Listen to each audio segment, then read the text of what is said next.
예, 민나상 오하요 고자이마스.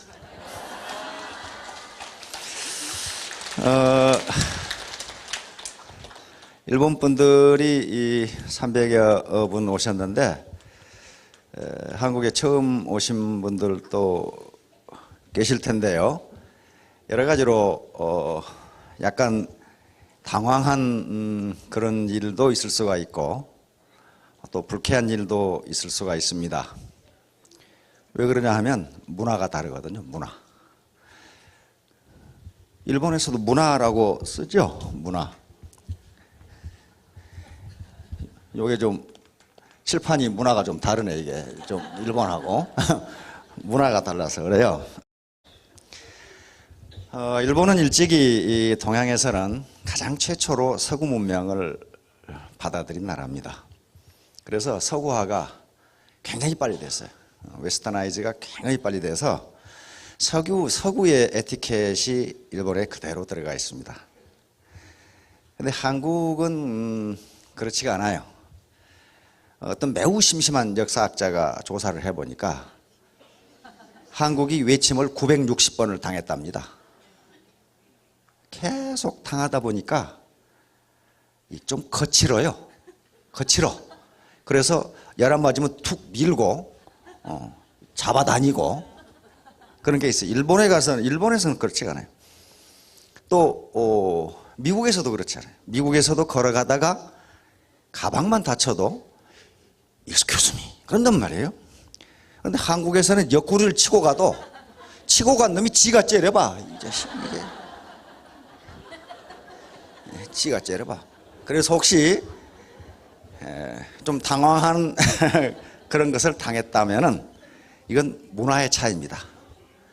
그리고 그 잘못은 어디에 있냐면은 그 가장 근본적인 잘못은 일본인과 한국인이 얼굴이 같다는 거예요. 한국인인지 일본인지 구분이 안 돼. 그러니까 아무나 밀어 제끼는 거예요. 일본인이었다면 그렇게 안 밀어요. 그렇게 생각하시기 바랍니다. 어제 오늘 우리 박 회장님을 비롯해서 많은 강사들이 강의를 하고 또 앉아 계신 분들은 학습을 하고 공부를 하고 이렇게 하시는데요. 그 뭐 때문에 그래요? 우리가 공부를 하는 또 학습을 하는 이런 것을 배우는 가장 궁극적인 목적은 진리 탐구와 그리고 품격 있는 신사숙녀가 되는 것인데 그것은 고차원적인 문제이고 우선 우리가 삶 속에서 맞닥뜨리는 문제는 속지 않기 위해서 그렇습니다. 모르면 속아요. 모르면 속는다고요. 속으면 어떻게 됩니까? 계속 속으면 가난뱅이로 살 수밖에 없어요.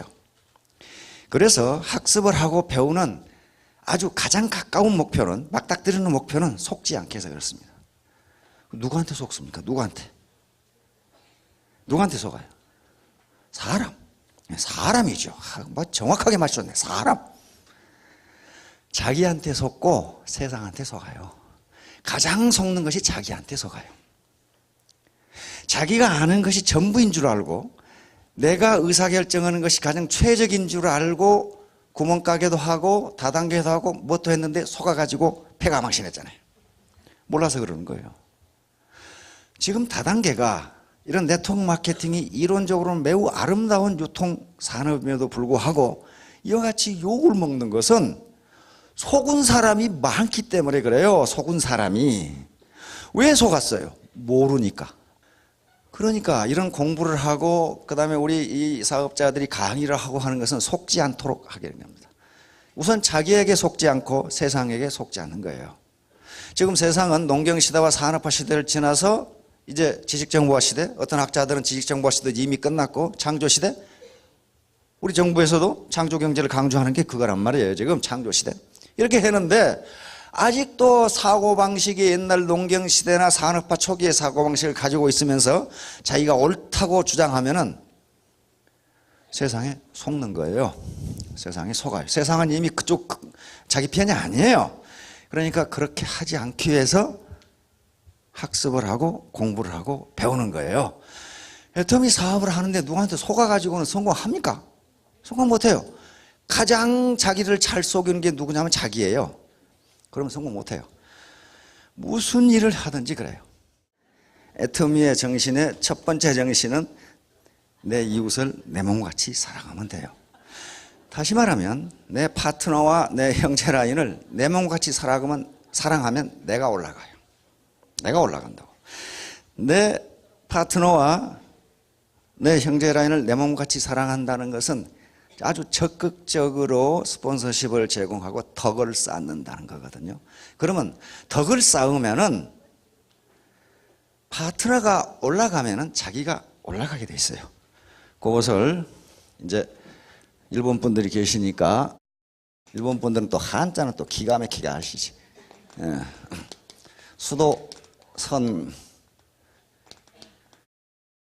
수도선부라고 그러죠. 그러니까 물이 차면은 배가 올라간다는 거예요. 썰물 때 서해안에 보면은 갯벌 위에 배가 놓여 있잖아요. 그럼 물이 차면은요, 배가 용을 쓰지 않더라도 지가 올라갑니다. 배가 올라가려고 용을 쓰는 거 봤어요? 물만 쌓이면 배가 올라가게 돼 있어요. 그 물이 뭐예요? 다운라인이고 파트너고 형제라인이라는 말이에요.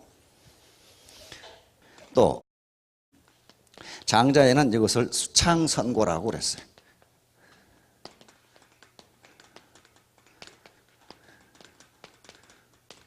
그러니까 물이 많이 쌓이면 쌓일수록 배는 어떻게 해요? 높이 올라가요. 높이 올라간다고. 다운라인이 깊으면 깊을수록, 많이 쌓이면 쌓일수록 내가 스타도 되고 로얄도 되고 크라운도 된단 말이에요. 지가 올라가려고 하면 어떻게 돼요? 밑에서 바지가랑이 잡아다녀요. 너만 올라가냐 이 자식아. 그렇잖아요. 요게 내 이웃을 내 몸같이 사랑하는 거예요. 그래서 물이 이게 수면이라면 이게 깊으면 깊을수록 큰 배를 띄울 수가 있어요. 일반적으로 이걸 뭐라고 그러냐면 덕이라고 그래요. 덕은 쌓을 떡도 됩니다. 덕은 쌓아지는 거지 타고나면서 가지고 있는 게 아니에요. 그리고 어느 날 한 번 덕을 베푼다고 그 사람을 덕이 있는 사람이라고 이야기하지 않습니다. 덕은 계속 쌓여져서 물처럼 높아지는 거란 말이에요. 그러면 자기가 쑥 올라가 버려요. 그래서 높이 올라가려면 파트너, 형제 라인을 내 몸같이 사랑하면 돼요. 자기가 소비자를 만들 수 있는 건 그렇게 많지가 않아요. 뭐 많으면 20, 30명, 안 그러면 뭐 10명, 2명도 될 수 있고. 그런데 전부 다운라인이나 또는 업라인에서 지원 사격을 해가지고 소비자가 달려. 그러면 로얄 마스터가 될 수가 있어요. 그게 뭐냐 하면은 저기 있는 재심 합력이에요. 재심 합력. 저걸 영어로 저렇게 번역해 놨어요. 자, 다시 말하면 가지런할 제자니까 마음을 가지런하게 해서, 다시 말하면 한 마음으로 힘을 합하면 시너지 효과가 나온다 그런 말이에요. 근데 시너지가 보통 시너지가 아니고 슈퍼 시너지가 나온다 그랬어요. 슈퍼 시너지. 초능력이 나온다. 이것이 재심합력이고 요것이 집단지성으로 이어집니다. 집단지성으로. 컬렉티브 인텔리전스. 어제 잠비아에서 오신 분은 또 잠비아로 가셨나 이게. 컬렉티브 인텔리전스란 말이에요. 그러니까 절대로 혼자 성공하실 수가 없어요. 왜냐하면은 여기에 말도 안 되는 소득이 올라오는데요. 유수 기업들, 삼성이나 LG나 도요타나 닛산이나 이런 기업들에 근무하는 사원들의 인적 자원과 휴먼 캐피탈과 여기 개별적으로 애터미 사업을 하시는 분들의 휴먼 캐피탈을 1대1로 비교하면 절대로 비교 우위를 가질 수가 없어요. 비교 우위를 가질 수가 없어요. 뭐 그런 분도 있겠지만 극소수일 겁니다. 그런데 시간이 지나면 소득이 그분들보다 많은 사람들이 나타나는 것은 집단지성이 아니고는 설명할 방법이 없어요. 혼자 어떻게 되고 혼자 안 됩니다. 절대로 안 돼요. 그래서 그것이 바로 재심합력이고 집단지성이에요. 절대로 여기서 혼자서 할 수가 없어요. 그게 애터미 성공 비결이고 애터미의 정신입니다. 세 번째는 깜빡 잊어버리고 있다가 미국의 사업자가 얘기해줘서 그 생각이 났는데, 한국에 이회수라는 아주 상당히 유명한 작가예요. 글을 매우 쉽게 쓰면서도 상당히 임팩트가 있어요. 그러니까 그 트위터에 지금 따르는 사람이 가장 많다는데 100만 이상이라고 하는데, 어느 날 또 한국에 젊은 스님인데 혜민 스님이라고 있습니다. 혜민이라고 하는 스님이 있는데 젊은 스님이에요. 이 양반이 어느 날 이회수라고 하는 전혀 어울리지 않는 분을 찾아가 가지고 겉모습이 전혀 안 어울려요. 질문을 했어요. 선생님, 요즘 젊은이들이 대학을 졸업해도 일자리도 없고 어떻게 소득이 만만치 않은 이 변변치 못해서 결혼도 못하고, 이 시대에 젊은이들이 가져야 할 정신이, 가장 중요한 정신이 무엇입니까? 그랬더니 이회수 작가가 생각도 안 해보고 존보정신입니다 그랬단 말이에요. 이건 번역이 안 될 거예요. 통역이 안 될 거예요. 존보정신입니다. 그래서 이거 굉장히 고상한 정신인가 보다. 그래서 존보정신이 뭡니까? 그랬더니 존나게 버티는 정신입니다. 이렇게 딱 이제.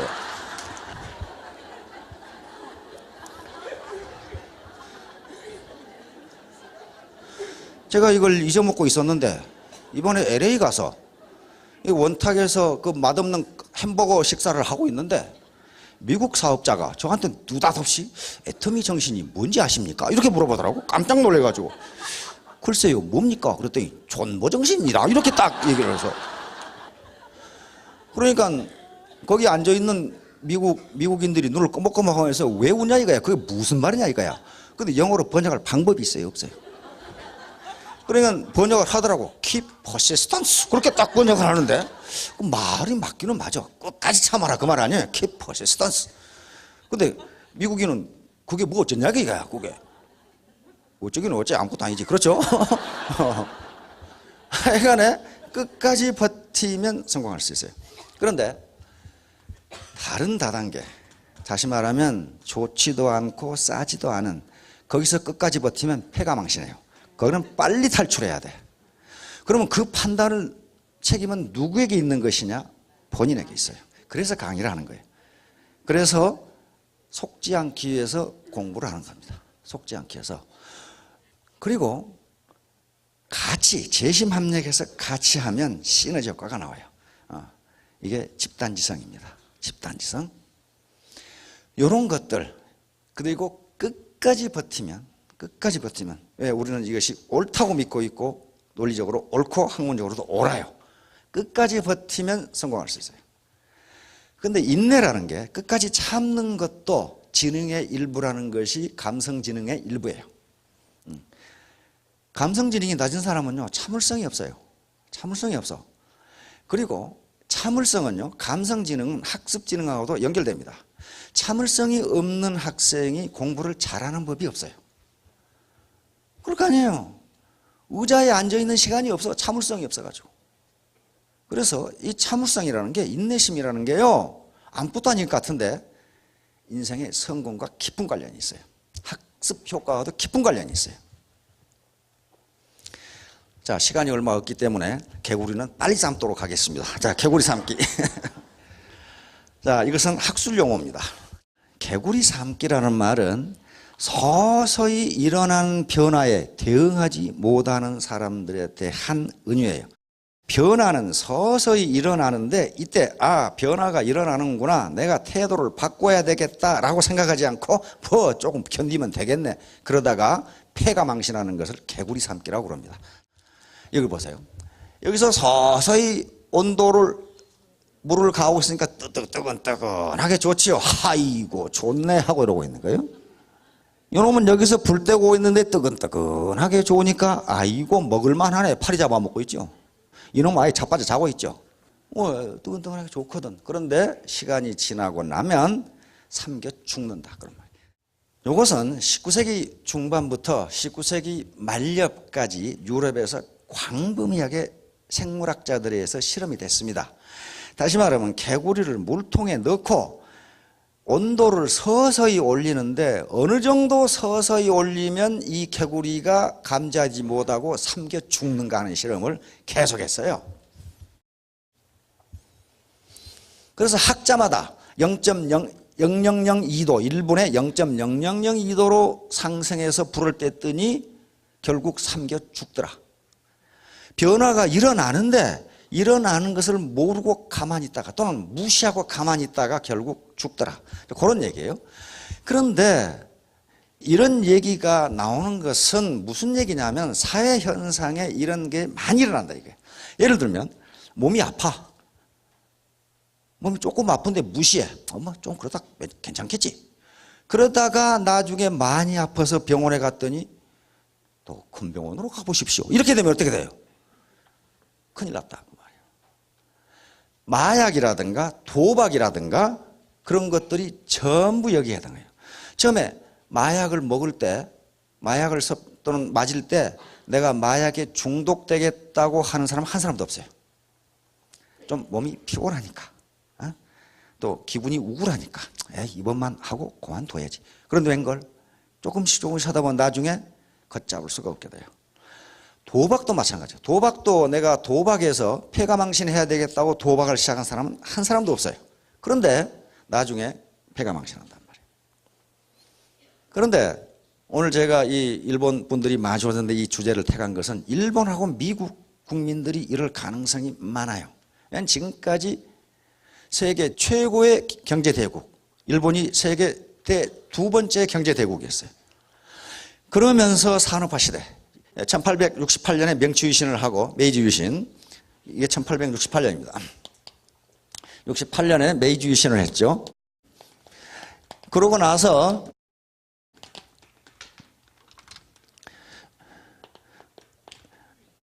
메이지 유신을 하고 1968년에 일본이 선진국으로 진입했다고 일본 정부가 공식적으로 선언을 했어요.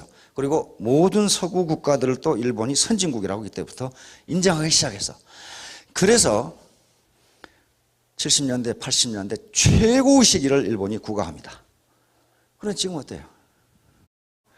한 20년간 버블이 붕괴되면서 잃어버린 20년이라고 하는 그 기간을 거쳤어요. 왜냐하면 이렇게 잘 나가는데 우리가 고쳐야 될 게 뭐냐 이렇게 된 거예요.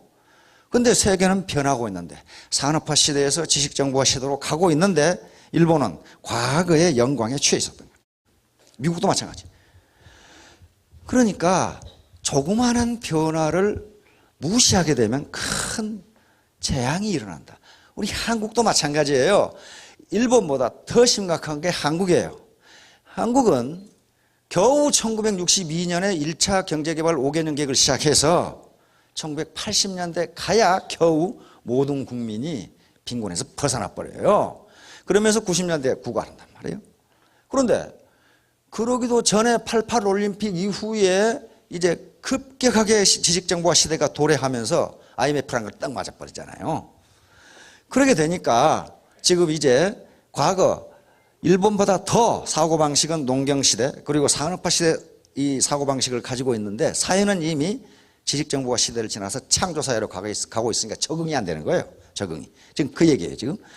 이건 비탈길 이론이라고 하는 것과 또 똑같습니다. 이게 비탈길이에요. 여기까지 여기 지금 도박이라고 가정합시다. 조금 해도 괜찮네. 여기 세이프에 안전한 거예요. 조금 해도 괜찮네 하다가 여기까지 오면 미끄러져 가지고 패가망신한다.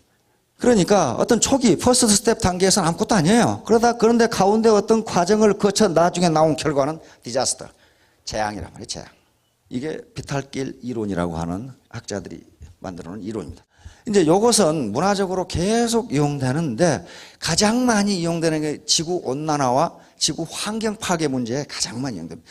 지금까지 18세기 중엽 1760년대부터 영국에서 산해혁명이 일어나서 한 250년간 화석연료를 이렇게 떼다 보니까 지구가 온난화되는 거예요. 근데 하도 서서히 이게 진행되니까 몰랐어요. 근데 이게 재앙으로 지금 나타난다는 거거든요. 그러다 보니까 어떤 곳에는 한발, 어떤 곳에는 홍수 이런 게 나오는데 이런 책들이 전부 그런 책들입니다. 다니엘 퀸의 The Story of B, 그 다음에 단테 스피크, 이것은 화산 폭발하는, 화산이 폭발하는데 느닷없이 폭발하는 거 아니에요. 계속 에너지가 산 밑으로 축적되죠. 이때 지질학자들이 알아요. 에너지가 축적된다는 거. 그러면 피해야 돼요. 그런데 뭐 설마 다 터져버리면 재앙이 보통이 아니다. 그런 게 지금 단테 스피크라는 피어스 브로스난 007 시리즈에 나오는 그 영국 배우죠. 그 다음에 이건 엘고 부통령입니다. An Innocent Truth, 다스는 불편한 진실. 요 내용이 전부 다 챕터 중에 개구리 삼기 이론이 들어있어요, 여기에. 자, 개구리 삼기는 뭐 때문에 실험을 했냐면요. 독일 과학자인데 프리드리히 골처라는 사람이 도대체 인간의 영혼이 어디 있는가를 찾으려고 했어요.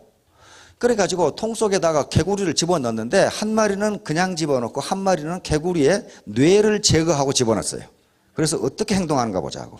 그래서 밑에서 불을 뗐더니 뇌가 온전히 살아있는 개구리는 탈출하더라는 거예요. 근데 뇌를 제거해버린 개구리는 그대로 가만히 있어서 삼켜 죽더라는 거예요. 살아있는데 삼켜 죽어. 그러니까 이게 뇌를 제거해버린 인간, 이것을 좀비라고 그래요. 우리 좀비 핏이라는 게 있죠. 자기 주관적으로 주도적으로 행동하지 못하고 누가 시키는 대로 하는 사람. 이것이 좋다 그러면 좋은가 보다, 싫다 그러면 싫은가 보다. 그건 좀비예요. 그건 뇌가 제거돼 버린 것이니까 세월의 흐름, 시대의 흐름을 알지 못해요. 그럼 어떻게 됩니까? 그런 사람은 성공할 수가 없어요. 반드시 결단은 자신이 해야 돼요. 요 MIT 대학 교수인데 이 양반이 책을 써가지고 이제 논란이 많으니까 얼마나 빨리 또는 얼마나 느리게 온도를 올려야 개구리가 삼겨 죽는가를 또 책으로 썼어요. 참, 통 속에 개구리 집어넣고 온도를 계속 얼마나 천천히 올리면 이 자식이 삼겨 죽느냐. 그래서 책을 쓴 분이거든. 현재 하버드 대학 교수고 미국의 양반은 자연사 박물관의 양서류 코디네이터입니다. 그러니까 개구리 코디네이터야, 이 양반은. 이 양반은 주립대학 교수고 생물학 교수들인데 생물학 교수들이 개구리 삼기는 과학적으로 근거가 없다 이렇게 주장하는 사람들이에요. 그러니까 하버드, MIT, 미국 자연사 박물관 그 과학자들이 개구리 가지고 이렇게 싸우고 있어요. 개구리 가지고. 그렇게 되니까 유진 블록은 UCLA 로스쿨 교수입니다. 교수가 뭘 그걸 가지고 그렇게 싸우느냐.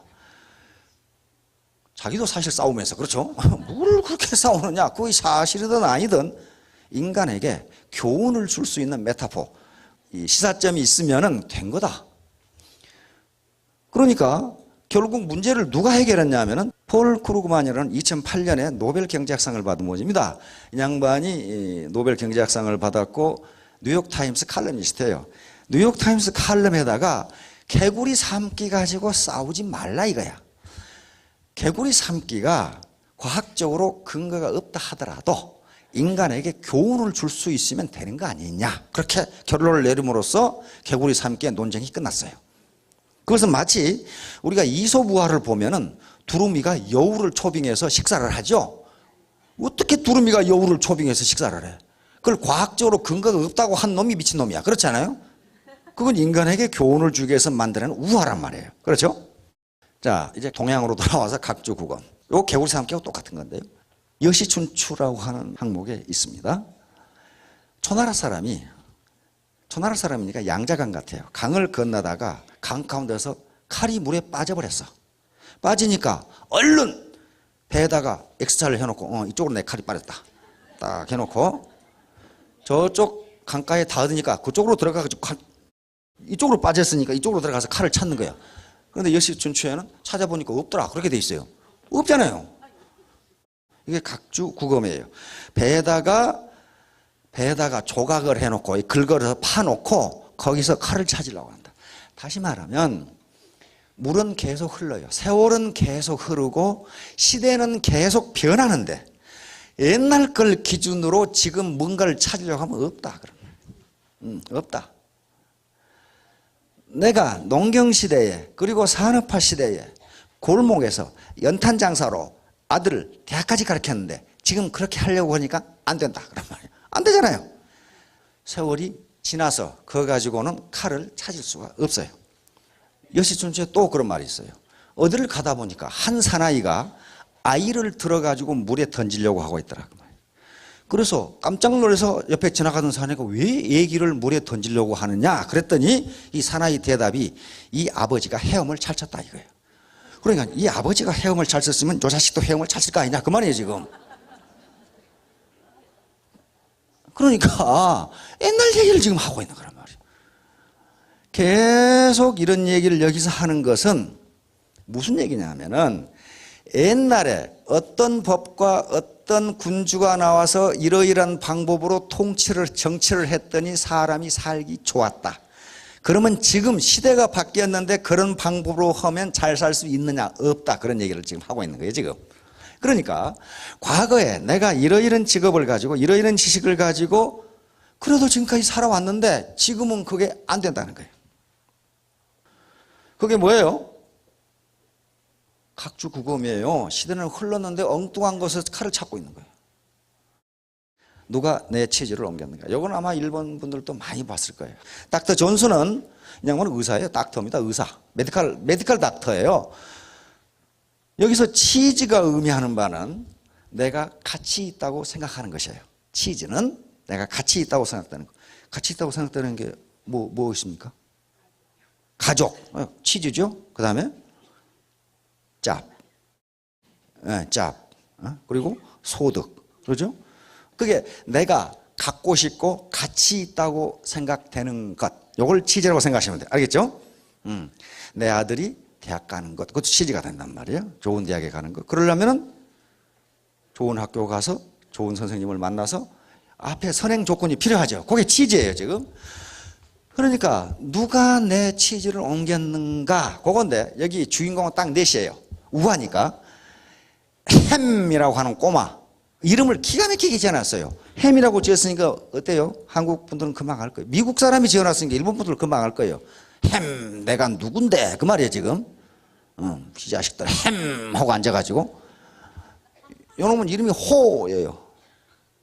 스펜서 존슨 박사가 이름을 그렇게 지어놨어요. 호. 이건 조금 햄보다는 고집불통이 덜인 것 같죠? 요 쥐는 스컬이에요. 스컬이는 이렇게 빨리 걸어가는 걸 스컬이라고 그러죠. 그러니까 굉장히 부지런하다는 이미지를 갖고 있죠. 이 녀석은 스니프예요. 스니프는 이렇게 냄새 맡는다 그 말이에요. 이게 먹을 게 있나 없나. 요 주인공 넷인데 여기 C창고라는데 이 치즈가 이렇게 많이 들어있었는데 어느 날 일어나 보니까 치즈가 온데간데 없어. 없어져 버렸어. 요 햄과 호는 우리는 평생 동안 뼈 빠지게 일을 했기 때문에 우리가 늙어 죽을 때까지 치즈를 먹을 권리가 있다. 치즈가 없어진 것은 우리 책임이 아니고 어떤 놈이 가져간 것이 틀림없기 때문에 여기 갖다 놓을 때까지 기다리자. 둘이 그런 태도를 취해. 스니프와 스커지는 치즈가 없어진 걸 보고 재빨리 다른 창고를 찾아 나서요. 그래서 나중에 결국 N창고라는 창고를 찾는데 거기에는 더 많은 치즈와 더 맛있는 치즈가 있었어요. 그런데 이 호는 나중에 암만 기다려도 어떤 놈이 안 갖다 놓거든. 그러니까 마음이 바뀝니다. 우리도 스커리와 스니프처럼 치즈를 찾아서 나서자. 즉 미지의 세계로 뛰어들자. 그런데 햄은 끝까지 반대. 끝까지. 아니다. 어떤 놈이 갖다 놓을 때까지 기다리자. 다시 말하면 정부가 무슨 조치를 취해 주겠지. 그런 얘기야. 안 취해줘요. 안 취해준다고. 정부가 하기 싫어 안 하는 게 아니라 못해요. 그렇게. 못한단 말이에요. 결국은 호만 혼자 치즈를 찾아 나섰다가 N창고를 발견하게 됩니다. 거기에 가보니까 더 많은 치즈와 더 맛있는 치즈가 쌓여 있는 거예요. 다시 말하면 그 N창고가 애터미가 될 수가 있어요. 왜? 전부 하기 싫어해. 찾아 나서기 싫어한다고요. 근데 거기에 더 맛있는 치즈와 더 좋은 치즈가 더 많이 있을 수가 있어요. 그러면서 호가 N창고를 찾아 나서면서 거기서 처음에는 두려웠지만은 계속 해보니까 재미가 있고 새로운 세계가 펼쳐 있다는 걸 알게 돼요. 그러면서 스펜서 존슨 박사는 이렇게 얘기합니다. 자신의 주변을 간단하고 융통성 있게 유지하며 신속하게 행동하라. 신속하게 행동해야지 꾸물거리고 있어서는 안 된다는 거예요. 사태를 지나치게 분석하지 말고 두려움으로 자신을 혼동하지 말라. 너무 자세하게 분석하지 말라는 거예요. 그 다음에 작은 변화에 주의를 기울여서 큰 변화가 올 때 대처할 수 있도록 하자. 이게 개구리 삼기. 변화가 계속 일어나고 있는 스펜서 존슨 박사는 뭐라고 얘기했냐면 그 치즈가 어느 날 갑자기 시창고에서 없어진 것이 아니고 지금까지 계속 먹었기 때문에 줄어들었다 이거예요. 줄어들었고 오래돼서 냄새가 나서 못 먹는다는 거예요. 그런데 그걸 가지고 평생 먹을 줄 알고 거기 있었는데 그렇지가 않다는 거예요. 그러니까 내가 지금까지 슈퍼마켓으로 아들을 대학까지 가르쳤는데 지금 살 수가 없어. 그건 치즈가 이미 변한 거야. 변한 거야. 자, 여기서 이제 결론적으로 저자는 이야기합니다. 변화는 항상 일어나고 있다. 변화는 치즈를 계속 옮겨 놓는다. 여러분들이 지금까지 자기가 가치 있다고 생각되는 것을 가지고 지금까지 살아오셨는데 그 치즈가 가만히 있는 것이 아니다. 변화를 예상하라. 치즈가 오래된 것인지 자주 냄새를 맡아봐라. 자기가 어떤 지금 뭐 자영업이 됐건 뭐가 됐건 하고 있는데 이게 매출이 떨어진다면은 일시적인 현상인지 이게 추세인지 트렌드인지를 반드시 분석해 봐야 돼요. 안 그러면 치즈가 상해서 못 먹게 돼요. 변화에 신속히 적응하라. 사라져버린 치즈에 대한 미련을 빨리 버릴수록 새 치즈를 빨리 찾았어. 내가 옛날이 좋았는데 왕년 찾다가 망해요. 옛날에 그게 좋았을 수가 있어요. 그러나 지금 그렇지 않다는 거예요. 자신도 변해야 한다. 치즈와 함께 움직여라. 스펜서 존슨 박사의 얘기입니다. 신속히 변화를 준비하고 그 변화를 즐겨라.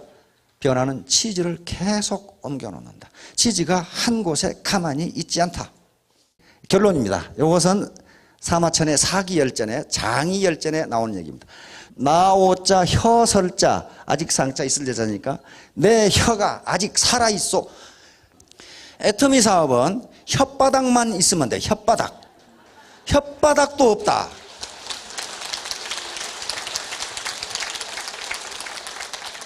혓바닥도 없으면 손가락으로 하면 돼요. 손가락으로 이렇게.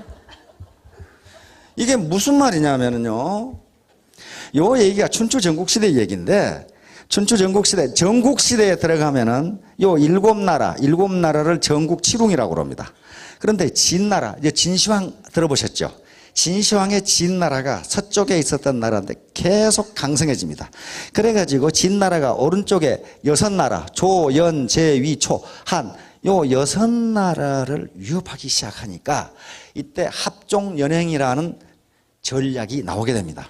그런데 소진이라는 사람이 나타나서 합종책, 다시 말하면 요 여섯 나라가 종으로 이렇게 가로로 종으로 연합을 해서 진나라에 대항을 하면은 진나라가 우리를 침공하지 못한다 하는 게 합종책이에요. 이게 성공을 했어요. 그런데 같은 동문수학을 했던 장이라는 사람이 나타나서 연행책, 다시 말하면 진나라와 1대1로 서로 우호관계를 맺어서 그러면 평화가 온다, 그렇게 주장한 게 연행책이에요. 그런데 장이라는 사람이 연행책이라는 전략을 가지고 아직 성공을 못하고 초나라 재상, 소양이라고 하는 초나라 재상집에서 식객 노릇을 하고 있었어요.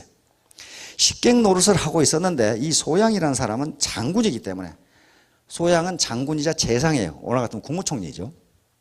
다른 나라를 침공해서 큰 공을 세운 바람에 그때는 임금이 뭘 주냐 하면은 상으로 옥을 줍니다. 벽옥이라고 하는 옥. 그러니까 보석을 주었다, 그렇게 생각하시면 돼요. 보석. 그래서 이 재상의 상징인 아주 아름다운 옥을, 벽옥이라고 하는 옥을 주었어요.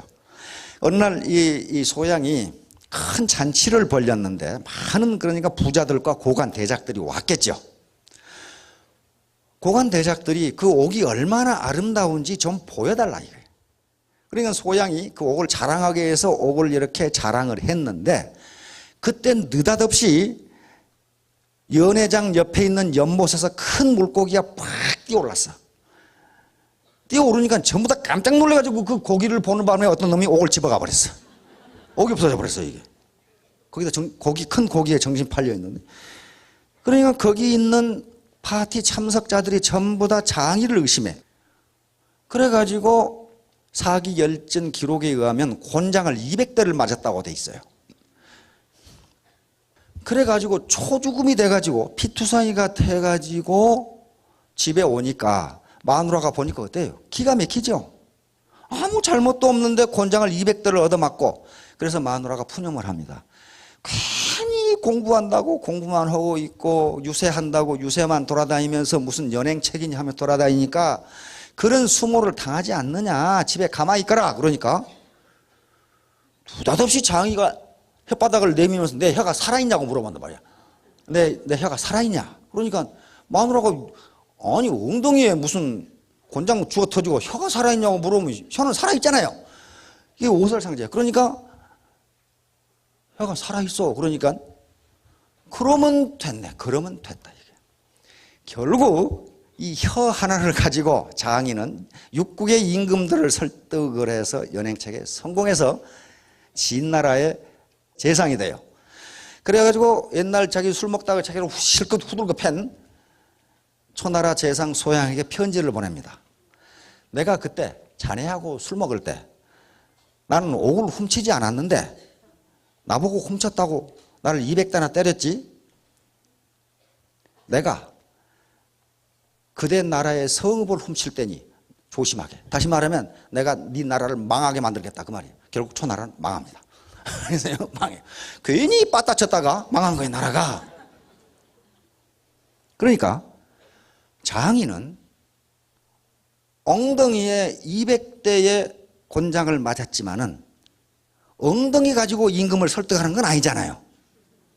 혀로 설득한단 말이에요. 머리에 등개 싣고 혀로 설득했어요. 그래서 결국 진나라 재상이 되고 진나라는 진시황 때 천하를 통일해서 진나라 진제국을 건설합니다. 그게 장의의 덕분이에요. 단지 뭐 하나 가지고? 혀 하나 가지고. 문제는 이 혀를 어떻게 놀리냐에 딸려 있어요. 결코 허풍치거나, 다시 말하면 이 허위 과장 광고를 하거나 허풍을 쳐가지고 성공 못합니다. 절대로 못해요. 특히 일본 같은 경우는 굉장히 정직한 분들입니다. 그리고 거짓말 해가지고 되는 나라가 아니에요. 거기는 거짓말 해가지고 되는 나라가 아니에요. 진실은 언젠가 밝혀지게 돼 있으니까 반드시 혀만 살아있다면 성공할 수 있어요. 성공할 수 있습니다. 문제는 목표를 세우고 결단을 하고, 그리고 간절함, 내가 반드시 성공하겠다는 간절함, 그리고 정직함, 그리고 오로지 투자할 것은 시간밖에 없어요. 시간은 아무렇게나 그냥 돌아다니는 게 아니고 몰입이에요. 몰입, 디보션, 몰입이에요. 커미트먼트. 몰입을 하면은 반드시 성공합니다. 아까 해더미의 3대 정신을 얘기했는데, 내 이웃을 내 몸같이 살아가라. 다른 파트너, 형제 라인, 이걸 해주면 자기가 올라가요. 수창성고라고 그랬죠. 수도 선부. 자기가 올라가려고 용을 써서 올라가는 것이 아니고 밑에 물을 채우면 이거 올라가게 돼 있다. 올라가게 돼 있어요. 그리고 never give up이야. 결코 포기하지 마라. 이게 존버정신입니다. 결코 포기하지 마라. 포기하지 않으면 성공할 수 있습니다. 단지 시간이 걸릴 뿐이에요. 시간이.